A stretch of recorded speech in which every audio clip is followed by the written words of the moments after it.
strādāja Bernē patentu birojā un nozada no tāda Meijera visu informāciju.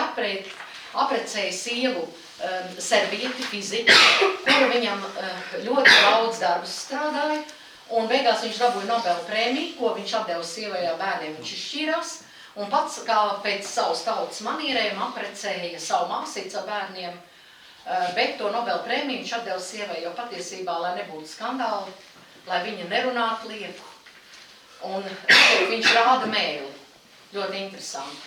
Otrā pusē ir viņu grāmata, kuru es tulkoju, līdz 70. lapspusē tiku, mēs tajā māsu šausmīgi strādājam, ka es tulkošu ielikšu mājaslapā, un šeit jūs izlasīsiet, jūs redzēsiet, ka viņi zina, ka mēs nedzīvojam savā laikā.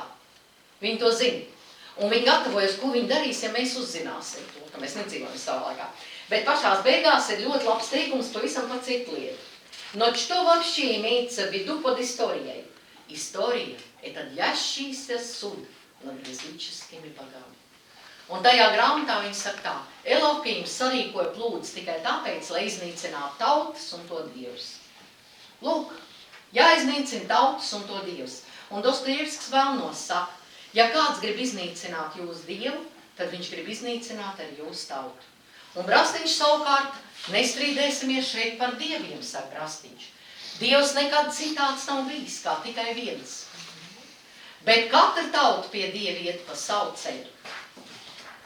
Pareizi, vieni iet pa tādu ceļu, varbūt beigās visi satiksimies, kad būs tā evolūcija notikusi, tad visi atkal būs pie šī vienotā pasaules uzskata.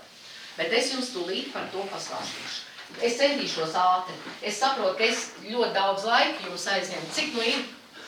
Tā, 15 minūtes. Es centīšos tikt galā. Un tad mums ir pārunas, kafijas dzeršana. Un tad mēs vēl parunāsim, bet mēs tiksimies vēl nākošu mēnesi, lai mēs varētu visu līdz galām pārunāt un vasarā domāt.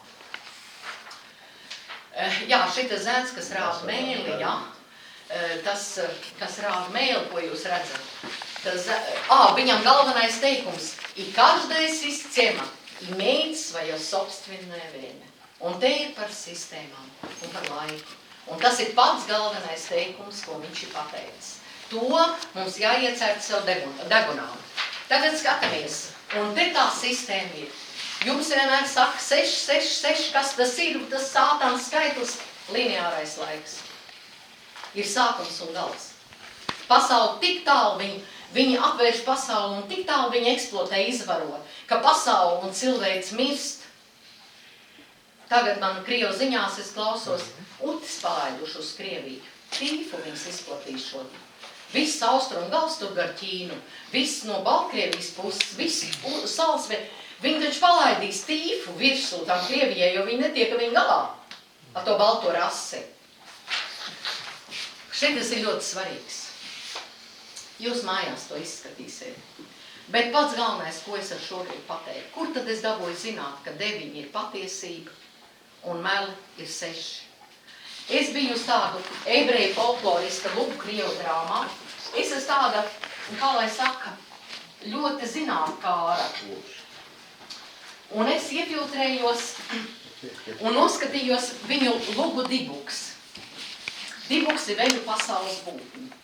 Tā ir viņu folklora. Skraidīja pa skatuvi. Skatuve bija noformēta otrādi vērsts 3 stūris, kā mums māra zina, un iekšā 9 dažādos virzienos vērsts 3 stūri. Tā bija noformēta skatuve, scenogrāfija. Un katram krēslam otrādi vērsts izgriezts 3 stūrīts aizmugurē. Viņi skraidīja pa skatuvi un teica tā, число 9 означает истину, если бы они знали, что означает число 36, bet nepateica.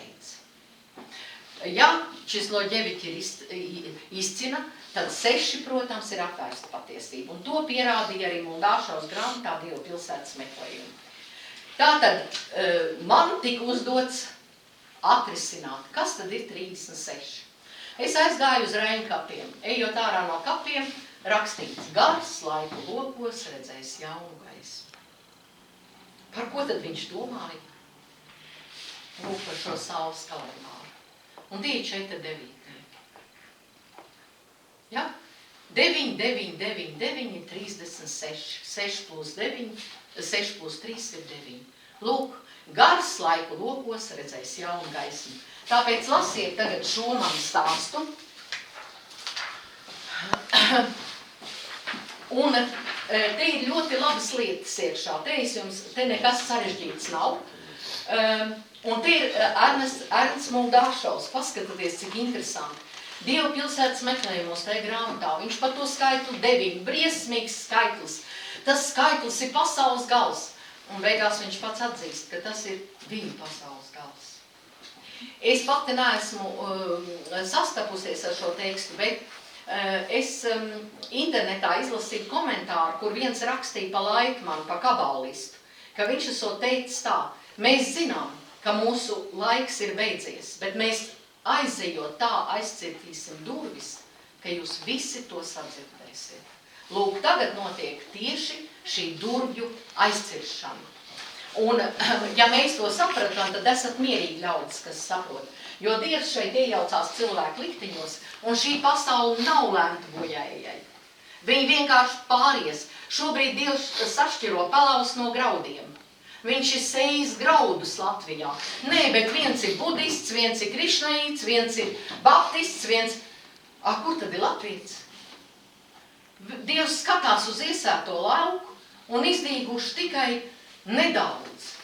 Zaļi asni, visi pārējie ir vienkārši pelavs.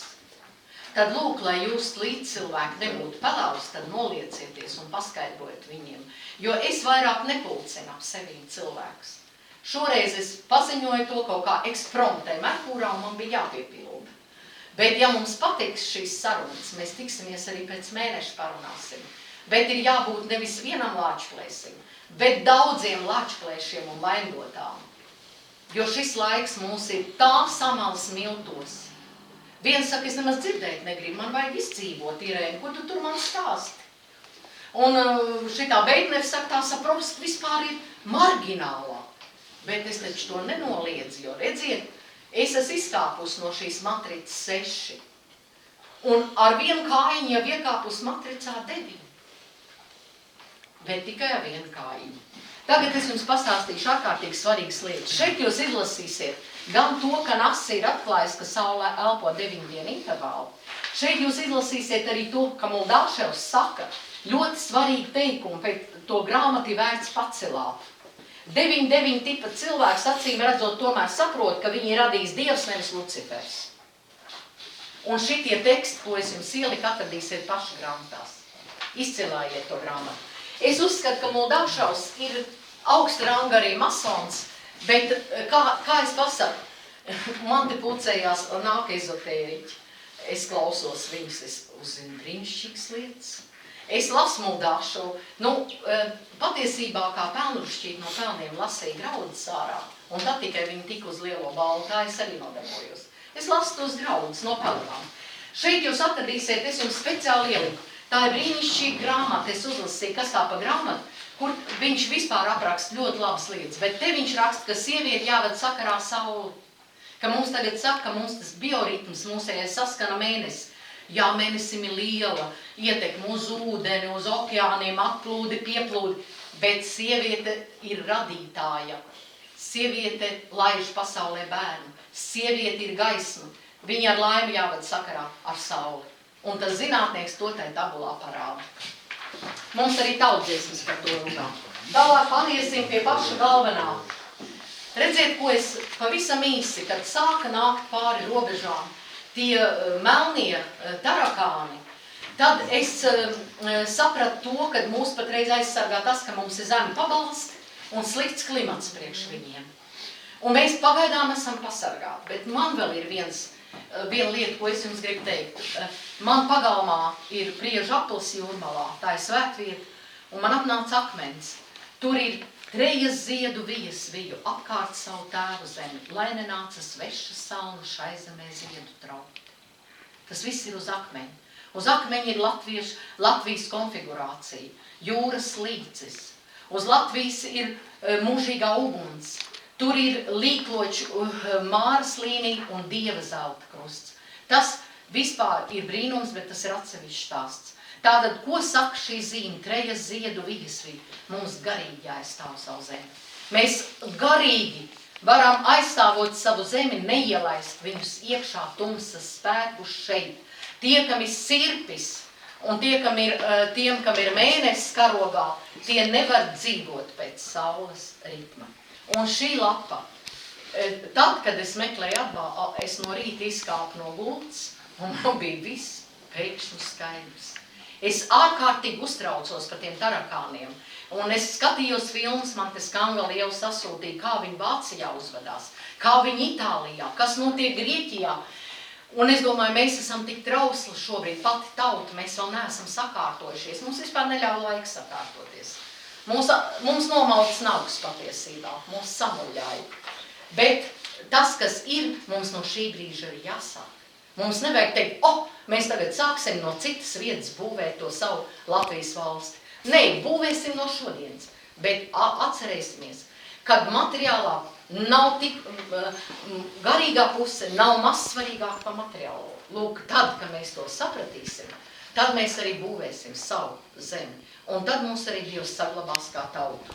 Tātad burmam burgi, skauž man skauģi, nevar mani nomaitāt. Dieviņš taisa dzelzu sētu, apkārt man dzīvošanu. Un ja mēs savu kultūru, savu svētku, savu kalendāru ieliksim pamatos savai dzīvošanai, šobrīd es saprotu, ka tas nav iespējams tā uzreiz izdarīt, aizvien iemeslu tāpēc, ka pat kultūras kanonā viņi ir ielikuši tikai Jāņus, un es esmu aizsūtījusi rezolūciju Saeima, man atbildēja nekādīgi, aizsūtīju prezidentam, aizsūtīju UNESCO, viņi pagaidām vispār nav atbildējuši, viņi to negrib darīt. Viņi saka, mums kristīgās vērtības jānes rītdienā. Ko raksta Torā? Tajā grāmatā, ko es tulkoju. Ko viņi raksta? Ar Eiropu mēs jau varam saprasties, jo viņi ir atzinuši mūs, ka mēs esam izredzēta tauta. Bet viņi rakstā, bet bez viņiem mēs arī nevaram iztikt. Jo sabatā nebūs, kas iznes naktspodiņu un ieslēdz gaismu. Un tagad padomājiet, kam tad tie kristieši vajadzīgi? Un es pēkšņi skatos Eiroziņās, rāda Ēģipti. Rāda Ēģipti un kaut kāda koptu valstiņa esot, kur dzīvo 200,000 kopti, kas ir kristieši. Un viņi visi šķiro musulmaņu atkritumus.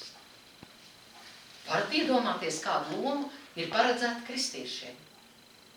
Viņi taču ir paredzēti, jo pareizi, kā tad bankas ievāks procentus, ja nebūs, kas ņem kredītus? Tāpēc valstī ir vajadzīga sava banka, un ņemsim piemēru no šīs izredzētās tautas. Pēc viņu svētajiem rakstiem ir pateikts, ka no sava neņem kredītu, bet no tā cita ņem daudzkārtīgi. Ja mums būtu sava valsts banka un lats nebūtu iznīcināts, tad mēs varētu dzīvot tieši pēc tādiem pašiem principiem. Savam uzņēmējam 1%, 0,5 apgrozības līdzekļu, grāmatvedība, viss vai tas prasa. Bet no savu mēs neņemam, lai viņš var attīstīties uz šīs zemes. Protams, ja viņš aiziet tas savējais un dzīvo Vācijā, lai viņš ņem procentiem tur. Un tad viņi visi saskriet mūsu zemē apakaļ. Ja šeit būtu tāda banka, kas dod viņiem naudas bez procentiem. Tā man izglāba, man bija 1000 paņemts, es startēju mājas zemē, vienu pat toreiz pa visu Latviju, visos novados. Es biju paņēmusi 1000 kredītu, jo man, lai startētu, vajadzēja iemaksāt to 1000. Es viņu, protams, zaudēju, man atpakaļ neatdod.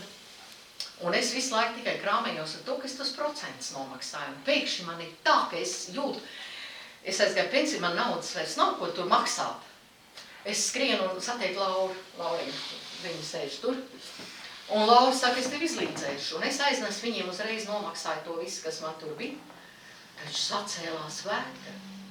Mani atrāva uz banku, 8 lapas, man bija jāizpild. Viņi nolēma, ka es esmu nodibināju mārsloku apzagusiet, ko vēl.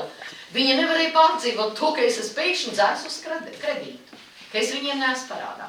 Kāpēc tas stulbums ir liels. Šis, ko es jums esmu ielikusi, tas ir pats galvenais. Un tas ir nobeigumā. Tad, kad Cēlums lasīja lekcijas, viņš lasīja lekcijas pa mūsu zīmēm. Viņam ir izdota arī grāmata. Es to grāmatu noteikti cienu un cienu arī padarīto darbu. Viņam tas bija diplomdarbs, viņš strādāja pie Naumovs. Naumovs ir liels sešinieks, tas Mākslas akadēmijā. Un acīm redzot, vai nu viņš bez saprašanas vai ar saprašanu, viņš laimes skuņu bija sasaistījis ar mēnesi